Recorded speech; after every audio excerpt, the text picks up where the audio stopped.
जिन्हें बहुत गुस्सा आता है वो ये जरूर सुने। गुस्सा पल भर का होता है पर उसका असर जिंदगी भर रह जाता है। कई बार हम उस वक्त चुप रहकर बहुत कुछ बचा सकते हैं, पर हम बोलकर सब खो देते हैं। याद रखो, गुस्सा ताकत नहीं, कमजोरी है जो तुम्हें अंदर से तोड़ देता है। श्री कृष्ण कहते हैं, संसार में आपको कई ऐसे लोग मिलेंगे जो आपको बताएंगे कि क्या करना है, किंतु उससे भी अधिक महत्वपूर्ण बात यह है कि क्या नहीं करना है। आज मैं आपको ऐसे ही 3 बातें बताने वाला हूं जो आपको जीवन में नहीं करनी है। पहली बात, आनंद में कभी वचन मत दो। आनंद आपके तर्क को हर लेता है और फिर आनंद में दिया गया ये वचन बाद में गले की फांस बन जाता है। दूसरी बात, क्रोध में उतर मत दो। क्रोध आपके विवेक को खा जाता है, भविष्य दृष्टि को बाधित कर देता है और फिर कुछ क्षण के लिए आया ये क्रोध, इसमें दिया गया उत्तर बाद में जीवन भर के लिए प्रश्न बन जाता है। और तीसरी बात, कभी भी दुख में निर्णय मत लो। दुख आपके सोचने समझने की क्षमता को सीमित कर देता है और दुखी मन से लिए गए निर्णय सदा दुख ही देते हैं। सच कहा जाए तो वचन, उत्तर और निर्णय कभी भी जीवन में सोच विचार करके ही लेने या देने चाहिए। सोच विचार करके कार्य करोगे तो इस संसार में किसी भी समस्या का हल बहुत आसानी से प्राप्त कर लोगे। श्री कृष्ण कहते हैं, भगवान को हम जब तक शरीर से याद करते हैं तब तक भगवान हमारे प्रतिरूप में बात नहीं करते। जब तक हम ईश्वर को अपने मन में बसाकर उन्हें सच्चे दिल से याद नहीं करेंगे तब तक भगवान खुद हमारे प्रत्यक्ष नहीं आएंगे, क्योंकि भगवान सिर्फ उन्हीं लोगों के साथ रहते हैं जो उन्हें सच्चे दिल से मानते हैं, उनका आदर सम्मान करते हैं।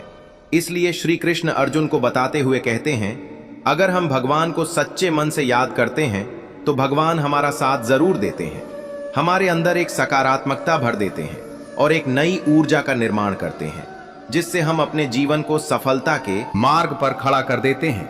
और भगवान उन्हीं का साथ देते हैं जो उन्हें मन से चाहते हैं। श्री कृष्ण कहते हैं, अगर हमारे अंदर शिष्टता और सदाचार, स्नेह का प्रेम भाव होगा तो हम लोगों को ज्यादा अच्छी तरह से समझ पाएंगे, उनसे अच्छा व्यवहार रख पाएंगे, हम समाज का भला कर पाएंगे, लोगों में अच्छी सीख दे पाएंगे, लोगों को भलाई करने के लिए प्रेरणा दे पाएंगे। अगर हमारे अंदर सदाचार और प्रेम भाव की भावना होती है तो पूरी दुनिया हमारे साथ होती है, पूरी दुनिया हमारे लिए खड़ी रहती है, क्योंकि हम जितना ज्यादा प्रेम भाव लोगों के प्रति रखेंगे उतना ही प्रेम भाव लोग हमें देंगे। प्रेम भाव से दुनिया का अस्तित्व है और प्रेम भाव से ही दुनिया का विनाश है। प्रेम भाव के बिना जीवन असंभव है, क्योंकि अगर लोगों के बीच प्रेम भाव नहीं होगा तो लोग एक दूसरे को कभी नहीं समझ पाएंगे, एक दूसरे में ईर्ष्या की भावना को पैदा करके इस पूरी दृष्टि का विनाश का कारण बनेंगे। श्री कृष्ण कहते हैं, क्रोध को पी जाना ही बेहतर है, क्योंकि हमें जब क्रोध आता है तो काफी सारा नुकसान कर देता है। गुस्सा हमें आता है पर हम उस गुस्से को उतारते किसी और व्यक्ति पर है, जिससे दोनों के मध्य बुराई की भावना उत्पन्न होती है। इसलिए श्री कृष्ण ने क्रोध को बहुत ही खराब माना है और कहा है कि व्यक्ति को क्रोध नहीं करना चाहिए। उसको अगर किसी बात पर क्रोध भी आ रहा है तो उस बात को वो शांतिपूर्वक सुने, समझे और उस परिस्थिति को देखकर उसमें सुधार करें, ना कि क्रोध करें। क्रोध एकमात्र ऐसा जड़िया नहीं है। क्रोध से कुछ भी हासिल नहीं होता है, ना ही कुछ सुधार होता है। क्रोध से सब कुछ प्रवाद होता है। इसलिए क्रोध न हम कभी करें न करने दें। इस बात को अगर जीवन में अपना लिया तो आप लोगों को कुछ नए नजरिए से देखेंगे, जिससे एक नई ऊर्जा उत्पन्न होगी और इस ऊर्जा से आपके जीवन पर बहुत ही गहरा प्रभाव पड़ेगा और आपकी जिंदगी काफी हद तक निखर कर सामने आएगी। श्री कृष्ण कहते हैं, जिंदगी में त्याग बहुत अहम भूमिका निभाता है। जो व्यक्ति त्याग करना जानता है वो अपने जीवन में वो सब कुछ पा लेता है जिसकी वो चाह रखता है। वो ऐसे मुकाम पर पहुंच जाता है जहां पर कभी वो जाने की सिर्फ सोचा करता था। ऐसे मुकाम को हासिल करने के लिए हमें अपनी जिंदगी में काफी कुछ छोड़ना पड़ता है। हमें अपने ऐसू आराम और अपनी रोजमर्रा की जिंदगी को छोड़कर कुछ ऐसी जिंदगी को अपनाना पड़ता है जिसको हम कभी जीना नहीं चाहते, पर उस जिंदगी को जीकर हम अपने आने वाली जिंदगी को इतना बहत्तर बना लेते हैं कि पूरा जीवन सफल हो जाता है। इसलिए श्री कृष्ण कहते हैं, जीवन में त्याग करते रहना जरूरी।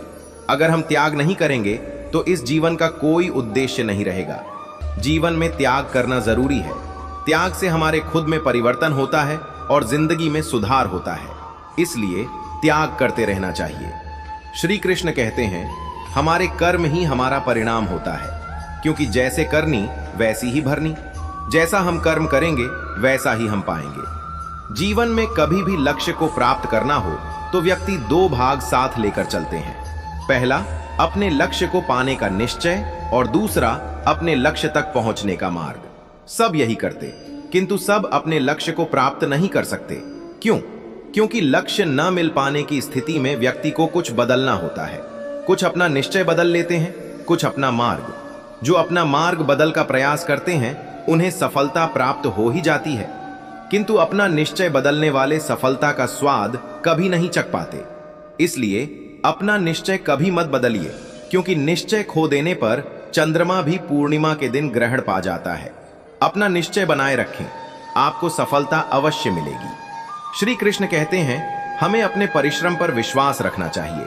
अगर हम अपने परिश्रम पर विश्वास रखेंगे तो हम कभी भी हार का सामना नहीं करेंगे। अगर हम अपने कर्म, परिश्रम, मेहनत पर अटूट विश्वास रखकर उसमें कायम रहेंगे तो हमें उससे बहुत अच्छे परिणाम मिलेंगे।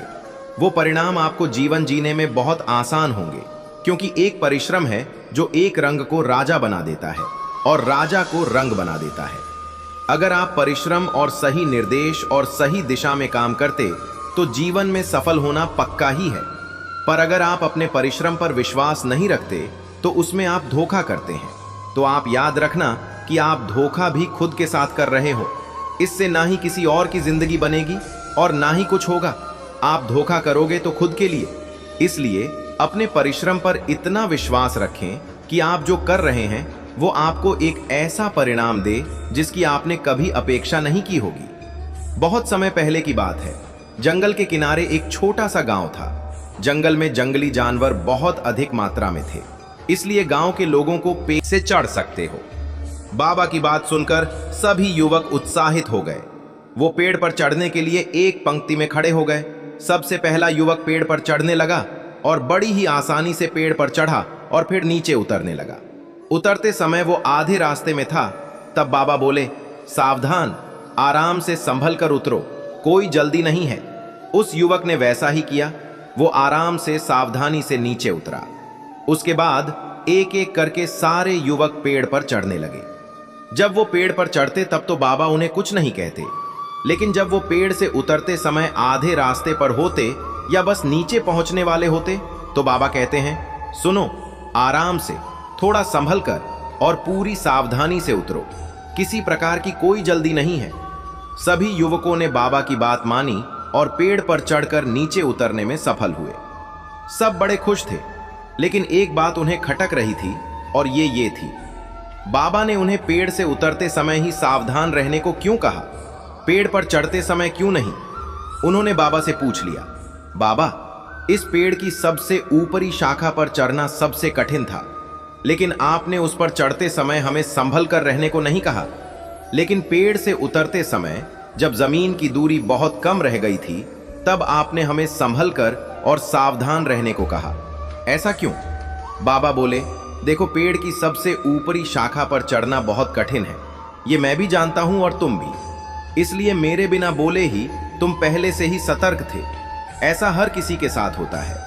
कार्य के प्रारंभ में सब सतर्कता से ही आगे बढ़ते हैं, किंतु सतर्कता और सावधानी में चूक तब होती है जब हम मंजिल के समीप होते हैं। तब हमें लगने लगता है कि हमारा काम तो पूरा होने का है, मंजिल अब दूर नहीं, और वहां हमारा ध्यान भटक जाता है और हम गलती कर जाते हैं। इसलिए हमेशा याद रखो कि मंजिल के नजदीक पहुंचने और यथार्थ में मंजिल पर पहुंचने में बहुत फर्क है। युवकों को बाबा की इस बात से जीवन की एक बड़ी सीख प्राप्त हुई। हमारे जीवन में भी कई बार ऐसा होता है, किसी काम को पूरा करने के कगार पर होकर भी हम उसे पूरा नहीं कर पाते। अंतिम क्षणों में कुछ गड़बड़ हो जाती है और हम पछताते रह जाते हैं। अंतिम क्षणों के जरा सी असावधानी से हमारा पूरा काम बिगड़ जाता है। इसलिए ऐसा होता है क्योंकि मंजिल के करीब पहुंचकर हम अपना धैर्य खो देते हैं। धैर्य खोने के बाद हमसे चूक हो जाती है। इसलिए जब तक मंजिल तक न पहुंचें, धैर्य बनाकर रखें। कार्य के प्रारंभ में जितना धैर्य और सावधानी आवश्यक है, कार्य समाप्ति तक भी आवश्यक है। इसलिए कार्य पूर्ण होने तक धैर्य न खोए, उतना ही सावधान रहें जितने प्रारंभ में रखते हैं। कहीं धैर्य खो देना लक्ष्य खो देने का कारण न बन जाए। गुस्से से बड़ी कोई आग नहीं और सब्र से बड़ा कोई हथियार नहीं। जब तुम अपने गुस्से पर काबू पालोगे तो जिंदगी खुद आसान लगने लगेगी। अगर ये वीडियो तुम्हारे दिल को छू गई हो तो लाइक, शेयर और सब्सक्राइब जरूर करना, क्योंकि याद रखो, जो खुद पर जीत लेता है वही सच्चा विजेता होता है।